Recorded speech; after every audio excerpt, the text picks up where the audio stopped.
Assalamualaikum warahmatullahi wabarakatuh. Alhamdulillah rabbil alamin wassalatu wassalamu ala asyrafil anbiya wal mursalin sayyidina Muhammad wa ala alihi wa sahbihi ajma'in. Rabbi shrah li sadri wa yassir li amri wahlul 'uqdatam min lisani yafqahu qawli. Amma ba'du. Kita sama kitab kita ni Sahih Fiqh Sunnah karangan Abu Malik Kamal bin As-Sayyid As-Salim. Sahih Fiqh Sunnah karangan Abu Malik Kamal bin As-Sayyid As-Salim. Muka surat 210 kan. Okey, dalam bab tempat mencuri ni, dalam bab ni salah satunya diperbincangkan apakah penyeluk saku ni kata dia dikenai hukuman potong tangan. Rujuk Al-Mabsut, Rawdatul Talibin, Majmu' Fatwa, Al-Qurtubi dan beberapa referensi lain. Jumhur ulama seperti Imam Malik, Imam Syafi'i dan Imam Ahmad dan Ibn Taymiyah juga berpendapat bahawa pencopet ataupun penyeluk saku ni dikenai hukuman potong tangan juga. Jumhur ulama lah dah. Baik penyeluk saku yang merobek saku ataupun mengambil wang di dalamnya maupun masukkan tangannya ke dalam keroh ke dalam poket baju atau saku yang tidak sampai merobeknya. Sebab wang tersebut telah dijaga oleh pemiliknya dalam saku bajunya. Demikian juga dengan poket baju lah. Jadi semua poket baju, saku baju ke diselit ke baju yang mana-mana tu masuk dia jaga tu lah dah. Kalau dia orang tu ambil, maksud dia ada usaha, ada ikhtiar dan telah tidak mengamalkan orang lain tu sebab orang lain lah. Sedangkan Imam Abu Hanifah berpendapat bahawa penyeluk saku tidak dikenai hukuman potong tangan kecuali jika sampai merobek saku atau menggerak baju dah, gerak ke apa dah. Menurutnya kerana yang dijaga itu tidak terpenuhi dengan tidak adanya robekan jika wang ditaruh dalam poket baju ataupun kerah baju ni gan, tahu dah. Oleh kerana itu menurut mereka tidak ada hukuman potong tangan bila penyeluk saku jika tali pengikat saku dan kerah lepas namun tidak robek. Pendapat pelik lah Abu Hanifah lain semua kata penyeluk saku ni kena hukuman potong tangan. Pendapat yang kuat, aku Abu Malik katakan, pendapat jumhur ulama lebih kuat. Pendapat ini juga didukung oleh hadis riwayat Safwan bin di atas. Pendapat ini dipegang oleh Abu Yusuf dari kalangan ulama mazhab Syafi'i Hanafi ni. Abu Yusuf ni anak murid Imam Abu Hanifah lah.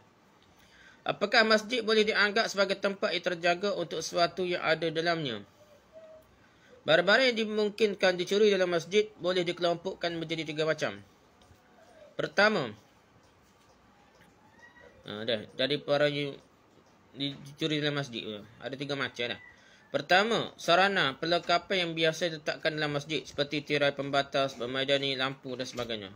Curi bagi masjid ni Dalam hal ini kalangan ulama fiqh berselisih pendapat untuk menghukum potong tangan pencurinya sebagaimana berikut. Rujuk Al-Bada'i, Mawhibul Jalil, Nihatul Muhtaj, Qalyubi, Al-Mughni, Kasyful Qina, Al-Insana. Jadi pendapatnya, kalangan ulama mazhab Hanafi dan Syafi'i serta sebahagian mazhab Hambali menurut riwayat yang kuat berpendapat bahawa pencurinya tidak dikenai hukum yang potong tangan. Gitu. Curi berbagai masjid ni bagi bahagian umum kan. Betul betul. Tapi bagi dia benda tu mudah diambil, dia tidak dijaga dengan baik. Kalau benda yang tempat kuasa ramai, tempat yang kita terbuka mudah dicuri. Jadi tanpa usaha dah tak.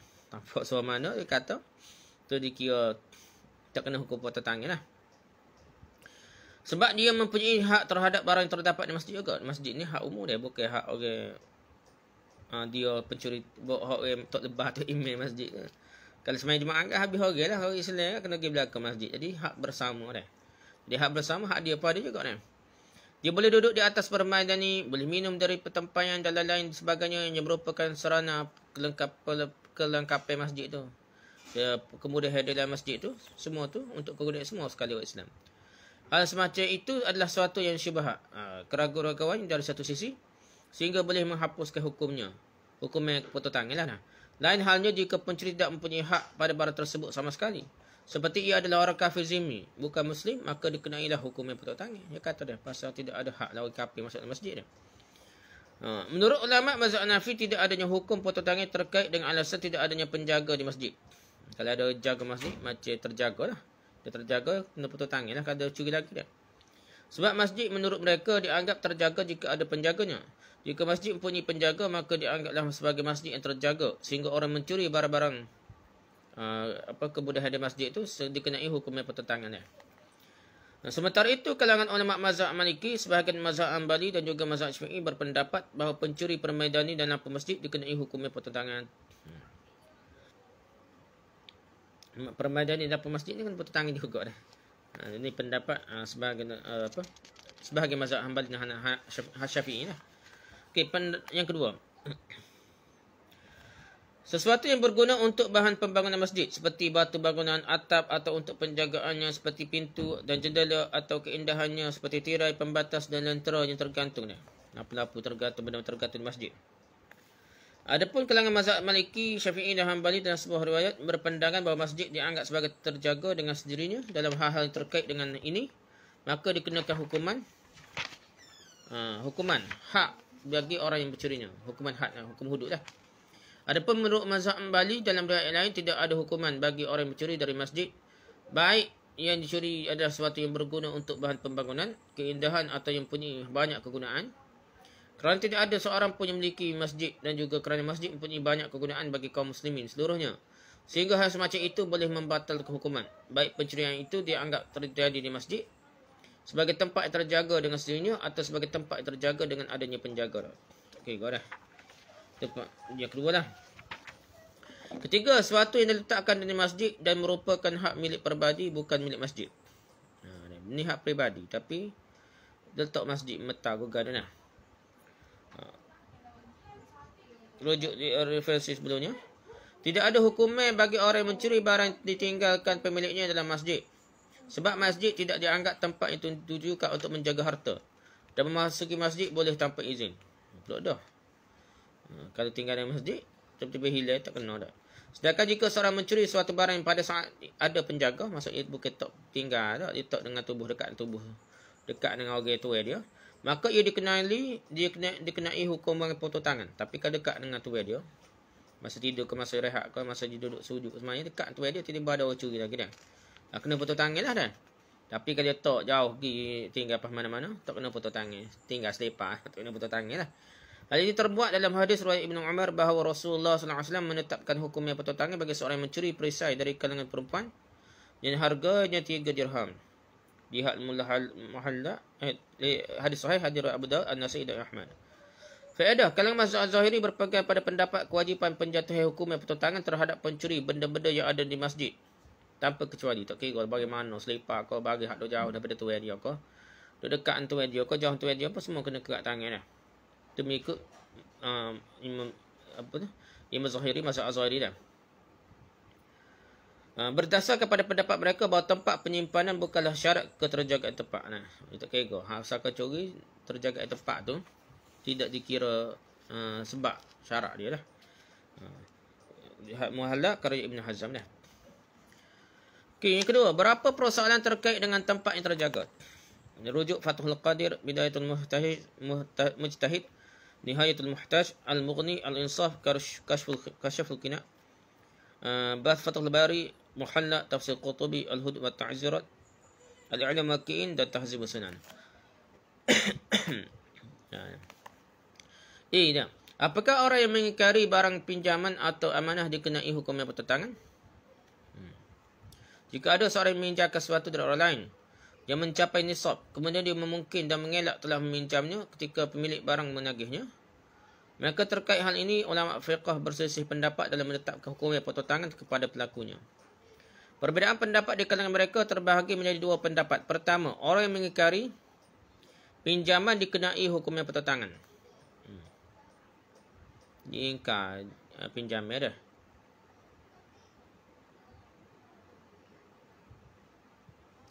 Dia pinjam bagi orang, lepas tu dia kata dak. Bukan hak dia. Jadi curi ke tak setahu tu dah. Padahal dia pinjam dia minta dah. Jadi pendapat pertama ni orang tu dikenai hukum potong tangan macam curi juga dah. Ini adalah pendapat Imam Ahmad menurut riwayat masyhur dan merupakan pendapat yang dipegang di kalangan ulama mazhab Hanbali. Pendapat ini juga dianut oleh kalangan Zahiri serta dikuatkan oleh Ibn Hazm dan Ibn Qayyim. Dan dalil pendapat ini antara lain ialah pertama, hadis Aisyah radhiyallahu anha. Dia mengatakan ada seorang wanita Bani Makhzum meminjam barang namun ia mengingkarinya. Nabi SAW pun menetapkan hukum yang potong tangan terhadapnya. Jadi dia pinjam, bagi tak atas balik, dikira macam curi dah. Keluarga wanita itu mendatangi Usamah bin Zaid dan berbicara dengannya agar memintakan keringanan hukuman bagi wanita tersebut. Lalu Nabi SAW berkata kepadanya, Ya Usamah, la araka tashfa'u fi hadin min hududillahi azza wa jalla. Wahai Usamah, aku tidak ingin melihatmu sebagai orang yang meminta pertolongan dalam kes hukum Allah. Selanjutnya beliau berdiri dan berkhutbah. Innama halaka man kana qablakum bi'annahu idza saraqa fihim asy-syarif tarakuhu wa idza saraqa fihim ad-dha'if qata'uhu walladhi nafsi biyadihi law kanat Fatimah binti Muhammadin saraqat laqata'tu yadaha. Sesungguhnya orang-orang sebelum kalian binasakan jika ada orang yang terhormat di antara mereka mencuri, mereka melepaskannya. Sedangkan jika orang rakyat jelata yang miskin di antara mereka yang mencuri, maka mereka segera melakukan hukum yang potong tangan. Demi zat yang diriku berada dalam genggaman tangannya, sekiranya Fatimah binti Muhammad mencuri, nescaya aku sendirilah yang akan memotong tangannya. Di Sahih Hadis Muslim, Abu Daud, An-Nasa'i. Yang kedua, hadis riwayat Ibn Umar. Dia mengatakan bahawa ada seorang wanita yang meminjamkan perhiasan dari orang lain. Kemudian ia menahannya. Tak usah balik dah, tak usah hantar balik dah. Maka Rasulullah SAW bersabda, Litatub hadhil mar'atu ila Allah wa rasulih. Wa tarudda ma ta'khudhu minal qawmi. Hendaklah perempuan itu ini memohon taubat kepada Allah dan Rasulnya serta menggalikan apa yang telah ia ambil dari orang lain. Kemudian dia bersabda, Kum ya Bilal fakhudh biyadiha faqata'ha. Wahai Bilal, bangkitlah, ambillah tangannya dan potonglah tangannya. Hadis Sahih Muslim, An-Nasa'i dengan sanad yang sahih, Abu Daud, An-Nasa'i, Ahmad dan yang lainnya dari Ibn Umar secara ringkas dengan redaksi. Seorang wanita dari kabilah Bani Khumaisah meminjam satu barang lalu ia mengingkari pinjamannya itu. Maka Nabi SAW memerintahkan untuk memotong tangannya. Sanadnya sahih dengan syarat dari Syaikhain Al-Bukhari dan Muslim. Kedua, tidak ada hukuman potong tangan bagi orang yang mengingkari pinjaman.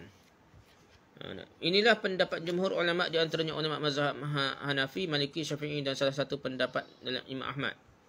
Mereka menanggapi hadis tentang kasus perempuan dari Bani Makhzum yang digunakan oleh kelompok pertama dengan bantahan sebagai berikut.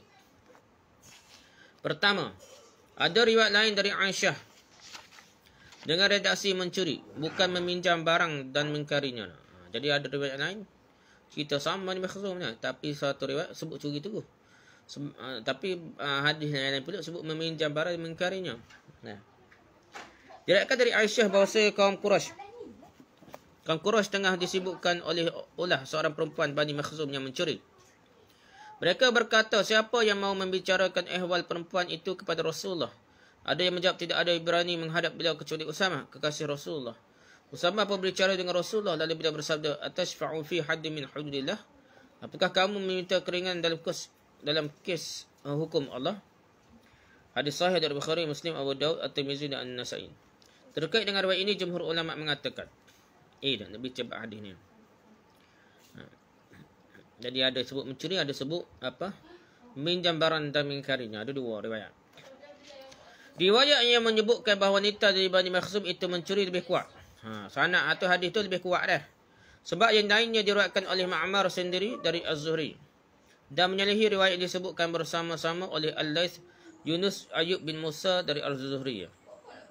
Jadi mereka meredaksikan mencuri dan hanya riwayat Ma'mar sahaja yang meredaksikan meminjam, sehingga riwayatnya boleh disebut syaz, ganjilah. Hal ini dapat dibantah bahawa Ma'mar tidak sendirian dalam menyebutkan riwayat Aisyah dengan redaksi meminjam. Dia jawab pula tak. Sekarang tengok nampak macam sore lah Ma'mar dari Az-Zuhri dah. Hal lain pula Al-Laits, Yunus, Ayub bin Musa, 3 orang dari Az-Zuhri guna mencuri bukan meminjam.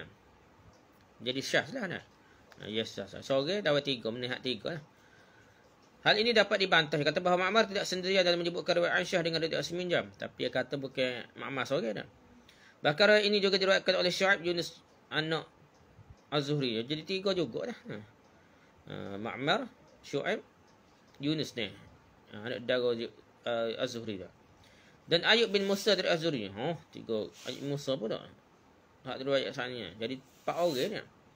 Kemudian riwayatnya juga dinilai sahih dengan adanya hadis dari riwayat Ibn Umar yang telah dikemukakan di atasnya. Sehingga riwayat atau hadisnya benar-benar sahih. Oleh kerana itu, Al-Hafiz Ibn Hajar Asqalani mengatakan dalam hal ini penggabungan dua jalur lebih utama daripada menolak satu-satu dari keduanya. Pasal hak ni tak boleh nak kata syaz. Biasa syaz ni kadang-kadang ada 10 perawi dia. So dia perawi pelik nampak lain, hak 9 lagi nampak lain dia. Jadi biasanya benarnya hak 9 lah. Dari kaedah ilmu hadis. Tekad satu tu betul, 9 salah tak? Biasanya lah. B. Para ulama tersebut mengatakan tidak ada keraguan bahawa kisah disebutkan dalam dua hadis di atas tu sama-sama bermuara pada satu perempuan yang meminjam barang dan mengingkarinya atau mencurinya. Tak lagi dah, oleh sama dah. Tak boleh kata peristiwa lain, peristiwa sama. Dan dia dikenai hukuman potong tangan dengan alasan mencuri, bukan kerana meminjam lalu enggan mengembalikannya. Curi dah. Dia katanya ada penyebutan pada pengingkaran pinjaman dan pemangkilnya dalam hadrat tersebut ditunjukkan untuk mengenalkan sifat khususnya. Lebih lanjut lagi, para ulama itu mengatakan riwayat mengatakan bahawa dikenai hukum yang potong tangan kerana alasan pencurian, bukan kerana pengingkaran pinjaman lebih kuat ditinjau dari aspek berikut. Tapi ada ulama kata dah, maksud dia walaupun ada sebut macam pinjam tak sihat balik, sebenarnya lebih pada curi sebenarnya. Pertama, sabda Nabi SAW di akhir hadis menyebutkan walladzi nafsi biyadihi law anna Fatimah bint Muhammadin saraqat laqata'tu yadaha. Demi zat diriku berada dalam genggaman tangannya, sekiranya Fatimah binti Muhammad mencuri, nescaya aku sendirilah yang akan memotong tangannya. Dengan demikian, hadis ini membuat petunjuk yang sangat jelas bahawa perempuan Bani Makhzum itu dikenai hukuman potong tangan kerana mencuri. Sebab jika hukuman potong tangan terjadi kerana pengingkaran pinjaman, tentu saja penyebutan tentang pencurian Fatimah menjadi sia-sia dan tidak bermakna sama sekali. Dan dia tentu akan mengatakan soalnya Fatimah mengingkari peminjaman. Ingkar peminjaman. Barulah betul dah. Baru kait dengan pinjam tak atas dah.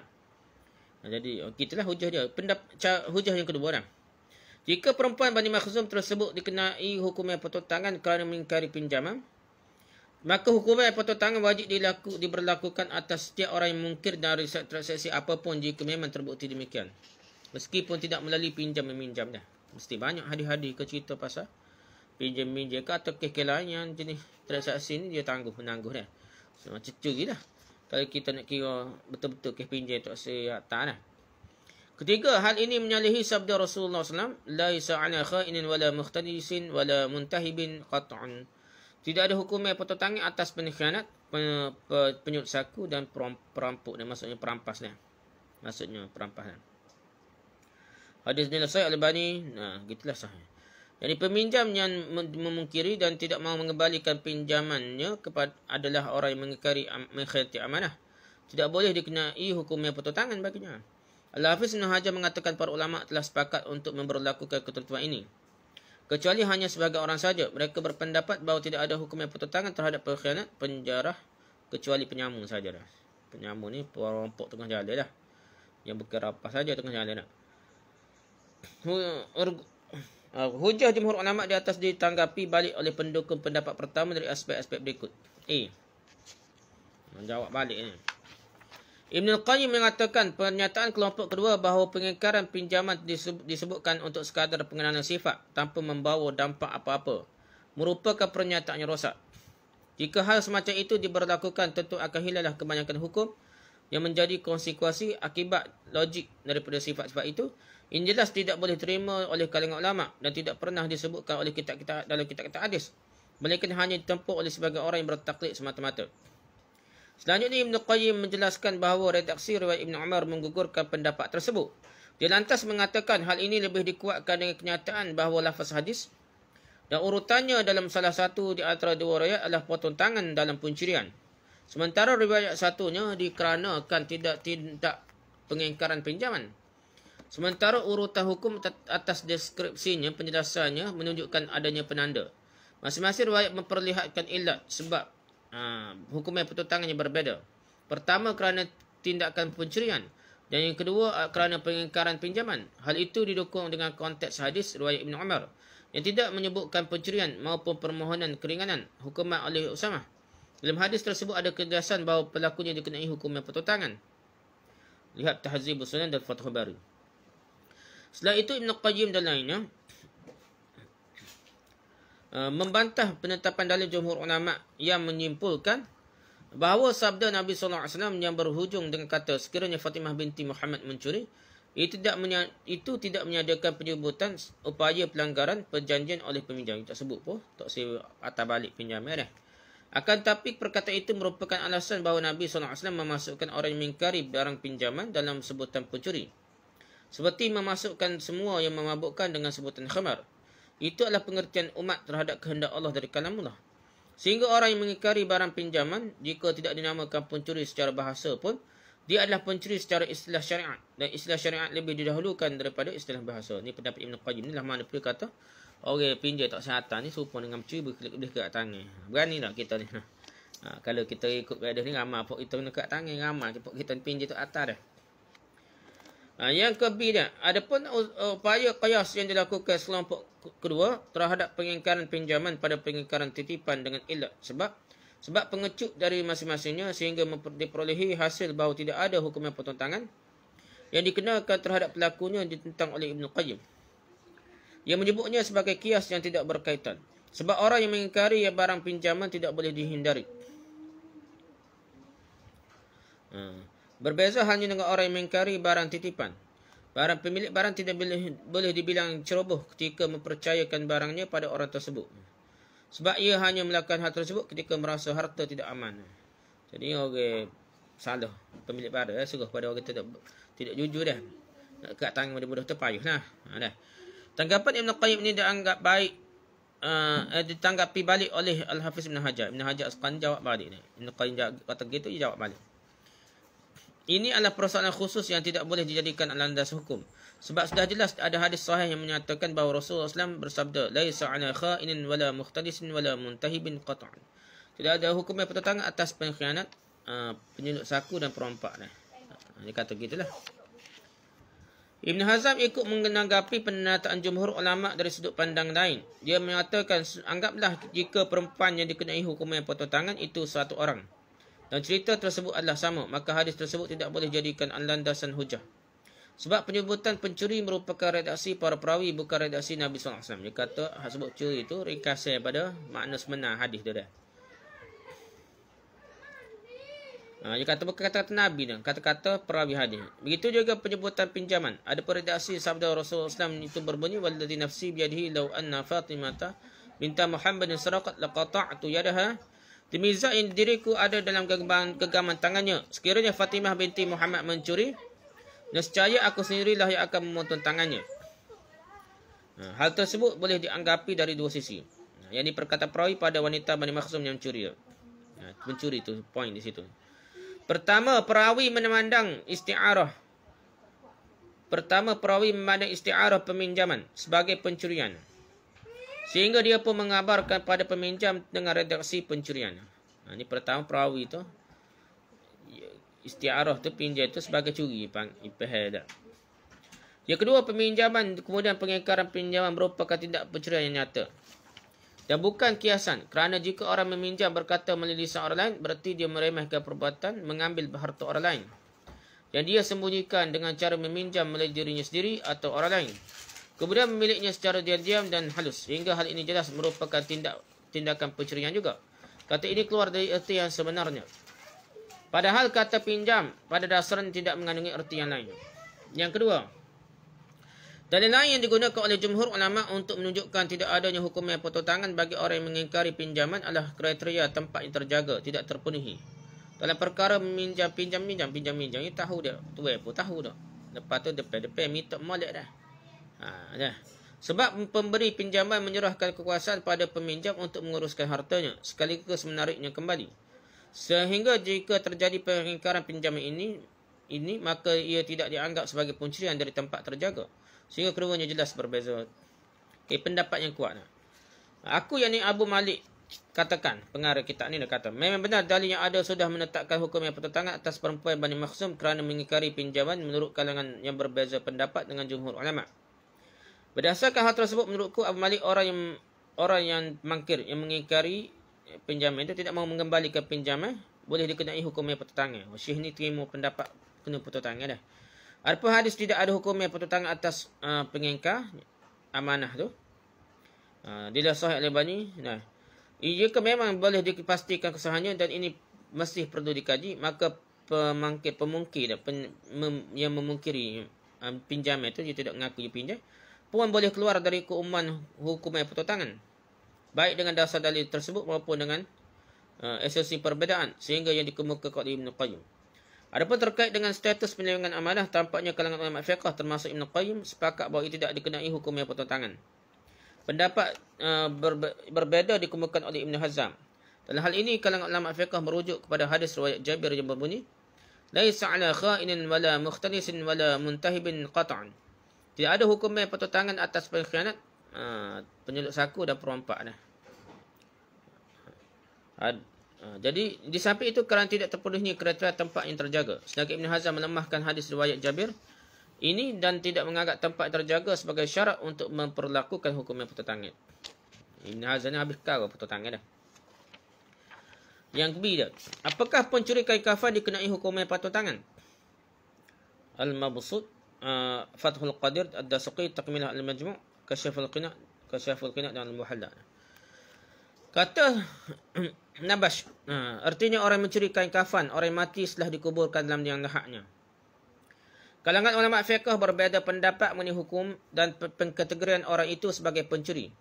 Jumhur ulama yang terdiri dari kalangan mazhab Maliki, Syafi'i, Hambali dan Abu Yusuf dari mazhab Hanafi, serta Ibn Hazm berpendapat bahawa pencuri kain kafan adalah pencuri yang boleh dikenai hukuman pencuriannya. Kena hukum hak ke tangan lah. Jika ia dikenai hukuman, jadi dia dikenai hukuman pertutangan lah. Sementara itu, Imam Abu Hanifah, Muhammad Al-Auza'i dan Athari berpendapat bahawa orang yang mengambil kain kafan itu tidak dianggap sebagai pencuri sebab dia mengambil sesuatu yang tidak ada pemiliknya. Tidak disukai oleh banyak orang dan dia mengambilnya dari lokasi yang tidak disebut sebagai tempat penyimpanan. Sehingga orang itu diberikan hukuman ta'zir saja dan tidak dikenai hukuman pertutangan. Itu pendapat Abu Hanifah, Muhammad dan Al-Auza'i dan Athari. Tapi jumhur ulama kata kena kat juga. Pendapat yang kuat, aku Abu Malik katakan pendapat yang benar adalah pendapat jumhur ulama yang menganggap bahawa pencuri kain kafan sebagai pencurinya. Sebab bagaimanapun dia mengambil sesuatu yang bukan haknya secara diam-diam dari tempat penyimpanannya, iaitu dalam kubur, tu macam rumah lah, tempat simpan molek lah. Hanya sahaja jumhur ulama selain Ibn Hazm, alasannya kerana Ibn Hazm tidak mensyaratkan untuk hukuman had pada kes pencurian kecuali pada emas. Jadi mencapai nisab sebagaimana telah dijelaskan sebelumnya. Hanya sahaja jumhur ulama selain Ibn Hazm tidak memberlakukan hukuman pertutangan terhadapnya kecuali jika nilai kain kafan tersebut mencapai nisab. Saya Abu Malik kira kain kafan bagi orang yang meninggal dunia tidak akan mencapai nisab pencurian. Dia kata murah kali tak sapa nisab pencurian. Yang keempat, syarat yang berkaitan dengan cara dalam mengambil barang curian. A. Pencuri mengambil harta curian setelah mengacak-ngacak tempat penyimpanan barang tersebut. Maksudnya pecah macam-macam lah dia buat, ada korek ke apa dah. Rujuk Al-Bada'i, Fathul Qadir, Mawahul Jalil, Muhazzab dan Mughni. Maksudnya ada usaha, payah untuk tempat koci dan bukan tempat yang mudah diambil dah. Menurut jumhur ulama, mengambil saja tidak cukup sebagai tindakan pencurian, kecuali jika seorang mengacak-ngacak tempat penyimpanan tersebut. Musnah ke, pecah lah apa, korek lah, pecah nak koci lah, apa dah. Kerak lah dah, macam-macamnya ada usaha tu. Bukan mudah ambil, bukan teguh, tinggal kat orang dah. Seperti pencuri membuka rantai dan masuk atau merosak pintu atau jendela, melubangi atap atau dinding, ataupun masuk ke atap dah. Dah, pencuri Islam masuk ke atap pun tak boleh dah. Dah, tebuk atap pun, ni kira haram dah. Memasukkan tangannya ke dalam saku untuk mengambil isinya. Masuk tangan dalam saku kau. Mengambil pakaian yang dipakai sebagai bantal di kepala seorang yang sedang tidur. Orang tu buat bantal, buat selimut dah. Atau hal lain yang serupa dengannya. Jumhur ulama selain ulama mazhab Hanafi tidak mensyaratkan masuknya pencuri ke dalam tempat yang terjaga untuk menunjukkan pengambilan dan kesemrawutan tempat menyimpan barang tersebut. Maksudnya tu bukan tentu apa masuk tempat tu dah, ataupun pecah dah. Sehingga masuknya ke tempat yang terjaga tidak ditujukan untuk hal yang baik, melainkan untuk mengambil harta yang dimasukkan. Masuk je tempat kuasa yang kira tempat hak orang ni, orang jaga tu. Walaupun bukan betul dalam rumahmu, dia kira telah bermaksud macam nak curi lah. Jika tujuan tersebut dengan perantara tangan yang masuk ke tempat yang terjaga dan mendapatkan harta dengannya, maka boleh dikatakan hal itu telah mencukupi untuk dikatakan mengacaukan tempat yang terjaga dan mengambil harta. Ataupun yang ambil kot cara lain tu. Guna robok, guna gapo pergi ambil ni. Guna menatai ke pergi ambil curi. Bagi tu walaupun dia tak masuk, dia mencuri juga. Hal ini dukun hadis yang diriwayatkan Jabir secara marfu'. Hatta ra'aitu fiha sahibal mihjan yajurru qusbahu min finnar. Kana yasriqul haja bimihjanihi. Fa in qutina lahu qala innama ta'allaqa bimihjanihi. Wa in ghafila anhu dhahaba bihi. Hingga aku melihat pemilik tongkat diseret ursusnya dalam neraka. Kerana dulu ia mencuri harta orang yang pergi haji dengan tongkatnya. Jika dia kepergok, ditangkap ke apa ni, maka dia berkatakan, barang ini tersangkut pada tongkatku dah. Dan jika orang mencuri itu tidak menyadarinya, maka ia akan pergi membawanya terus dah. Cara yang pengetek kata, cara dia curi bagai dah. Hadis ni sahih, hadirat Muslim dan Ahmad. Okay, mengambil barang curian secara diam-diam. Dalam pelaksanaan hukuman bagi pencuri, kalangan ulama fiqh mensyaratkan adanya mekanisme pengambilan barang curian yang dilakukan secara tersembunyi dan tanpa izin pemiliknya. Ibn Hazm memberitahukan adanya ijma' ulama bahawa pencurian adalah mengambil sesuatu yang bukan milik seseorang secara sembunyi-sembunyi, dan pencuri adalah orang yang bersembunyi-sembunyi. Nampak dia macam sunyi nak ambil lah. Bukan mitok mal balik depan dah. Itu perapah. Tidaklah. Tidak siapa curi gitu. Jika seorang mengambil barang orang lain secara terang-terangan, maka tindakan tersebut dinamakan dengan perampukan. Rampah lah tak? Merampah. Penjabretan dan penjarahan, semua itu merampasnya lah, rampasnya. Tetapi bukanlah pencuriannya.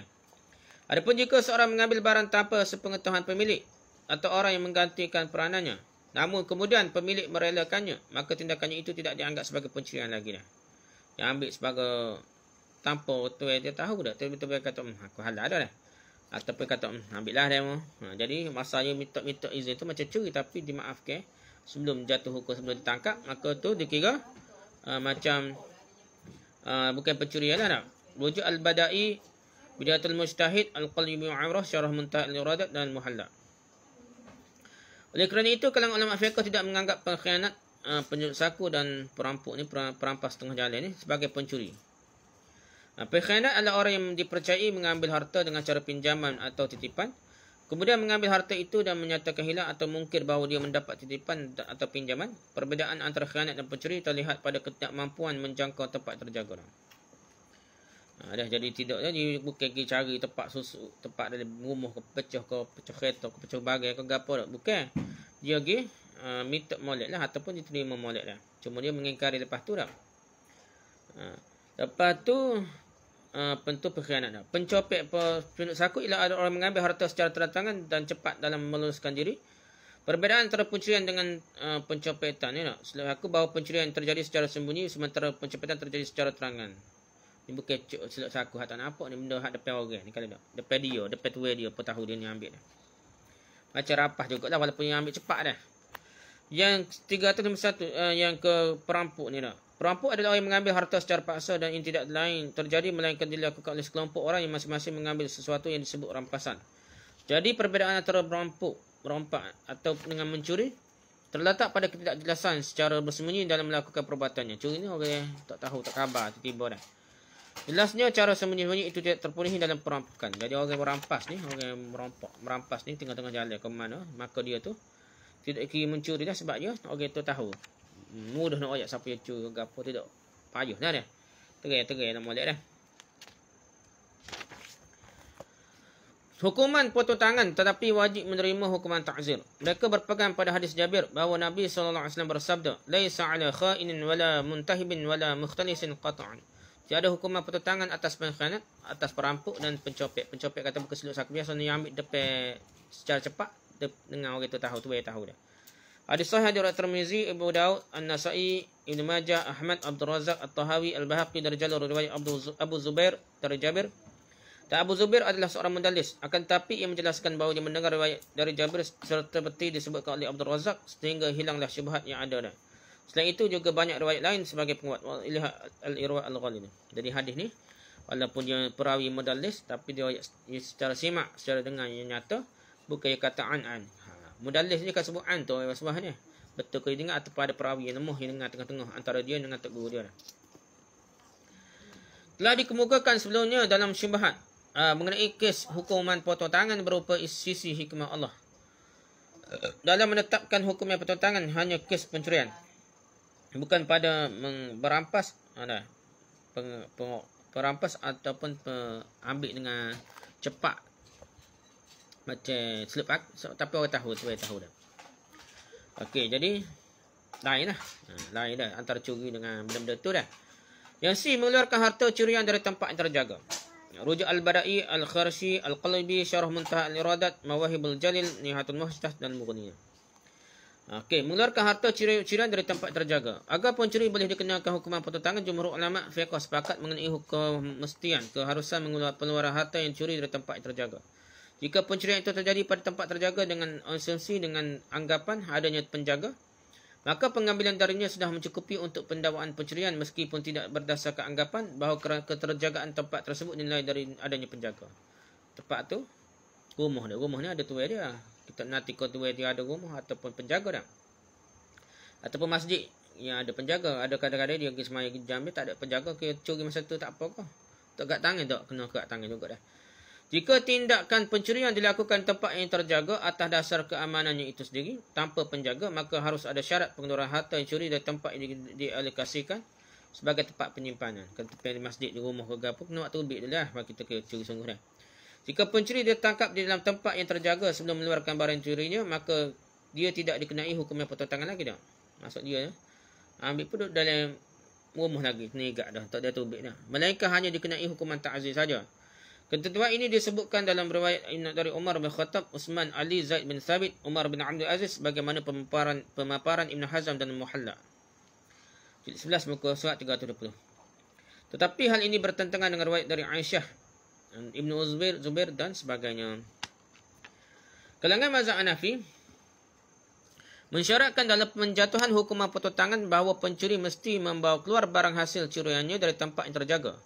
Jika dituduh mencuri hartanya telah berada di luar tempat yang terjaga, kemudian dia berada di luar tempat itu, atau ketika dia keluar tidak ditemukan bahawa harta yang dituduhkan kepadanya, maka dia tidak boleh dijatuhkan hukuman kepadanya, melainkan kecuali hanya hukuman ta'zir sajalah.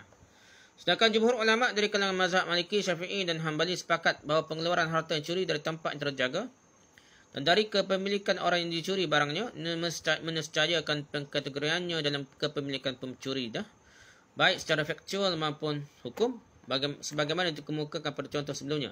Sehingga orang seperti itu wajib dikenai hukum yang pertentangan. Kalau waktu ubik dah luar daripada rumah dia, daripada tempat penyimpanan dia, maka dia dikira telah mencuri dan dia dipertentangan lah.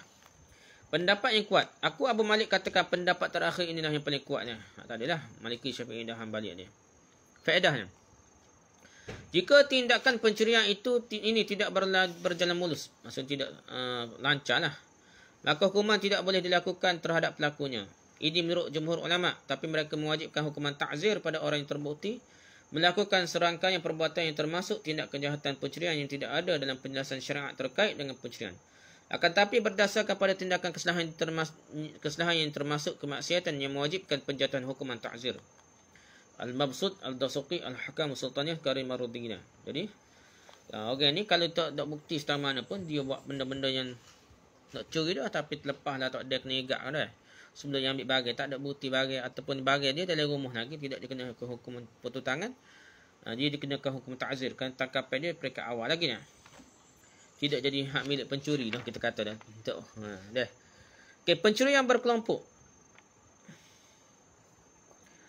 Jika sekelompok orang bekerjasama dalam pencurian harta dari tempat terjaga, Rujuk Al-Bada'i, Fathul Qadir, Mawabil Jalil, Madawanah, Mughni Muhtaj, Nihatul Muhtaj, Kasyaful Qina, Al-Mughni, Radatul Talibin dan Majmu' Fatwa. Maka dalam hal ini ada dua keadaan sebagaimana berikut. Jika nilai yang curi telah dibahagi-bahagikan bersama di antara mereka mencapai nilai nisab, maka satu persatu di antara mereka boleh dikenai hukuman pertentangan.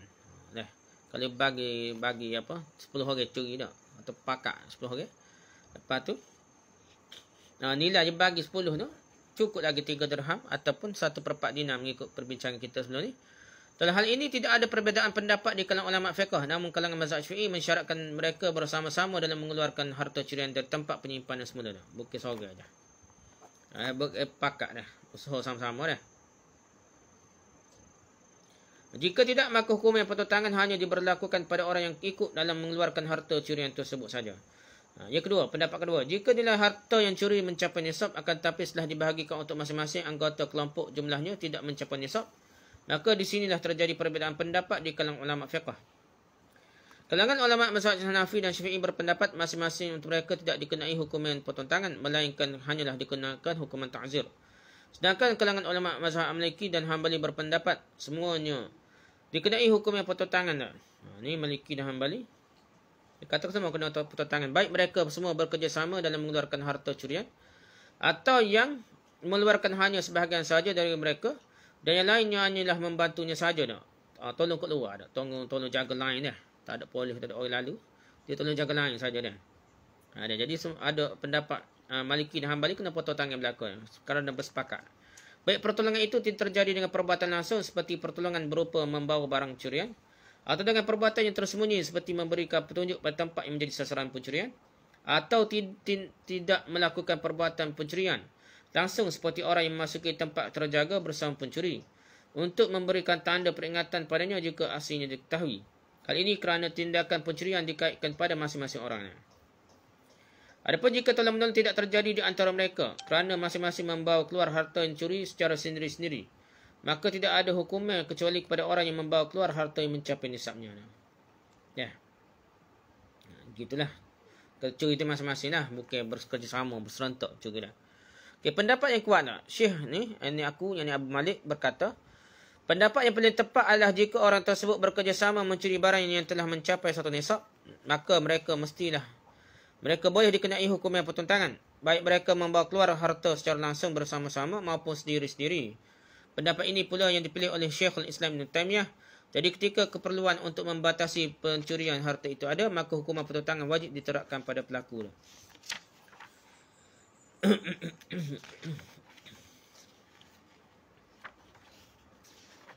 Padahal sekat tu panjang perbahasa kita dah. Jadi sekat tu saja, lepas ni kita sama hukuman bagi pencuri. Sekat itulah tentang tempat penjagaan itu. Macam mana di syarat yang perlu dipenuhi supaya si pencuri itu telah melangkaui, telah mencuri di kawasan tempat terjaga sehingga berhak dipotong tangannya.